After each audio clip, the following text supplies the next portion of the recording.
Omong tentang balap motor Kota Kupang tahun 90-an, mungkin nama yang paling ketong ingat adalah Epi Saba. Tapi selain itu, ada satu nama yang sonde boleh ketong lupa. Namanya adalah Peter Herewila, pemilik nomor balap 43 dan 9 di eranya. Dia bukan hanya kencang di arena balap. Dia punya nyali yang terlampau besar dari pembalap lain. Nyali besar yang dibawanya dari arena balap meraih kursi parlemen legislatif. Lahir di Kupang 29 September 1979 dengan nama Peter Kurniawan Rame Herewila. Ayahnya bernama Dami Rame Herewila adalah mantan Kepala Dinas Perhubungan Kabupaten Saburai Jua.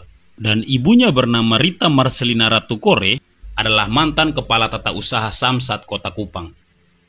Kakeknya sendiri adalah tokoh perintis kemerdekaan dari NTT, seorang birokrat yang terkenal bernama Elisa Rame Herewila atau sering ketong sebut ER Herewila. Lahir dari keluarga birokrat, tapi bukan itu yang menarik baginya. Terkenal pintar karena selalu ranking 2 besar pas sekolah di SD bertingkat Naikoten juga tidak menarik baginya.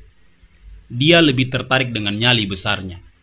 Nyali yang sonde buat dia takut apapun kecuali hantu. Nyalinya butuh ruang yang besar, dan balap motor yang akhirnya memberinya ruang. Membuat balap bukan hanya sekadar hobi yang dicintai, tapi menjelma jadi identitas. Tahun 1993, bersama pamannya Dios Ratukore, dirinya mulai debut di lintasan balap. Awalnya dari balap liar di samping SMP Negeri 2 Kota Kupang, sampai ajang balap resmi Kota Kupang. Bersaing bersama nama-nama seperti Epi Saba, Rifson Caker, Ahmad Likur, dan nama besar lainnya, yang kelak membawanya jadi legenda yang selalu diingat masyarakat. Banyak kisah yang lahir karena nyali besarnya. Road Race 1996 di Lanut El Tari jadi bukti. Tangannya patah saat latihan. 3 hari kemudian, partai final dijalaninya. Hasilnya, podium pertama dibawa pulang.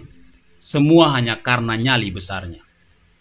Nyali besar itu juga yang mungkin mengantarnya meraih hati seorang atlet renang NTT bernama Alu Maratu Uju di tahun 2006. Tidak hanya kisah soal adu kecepatan, adu otot juga banyak mewarnai kisahnya.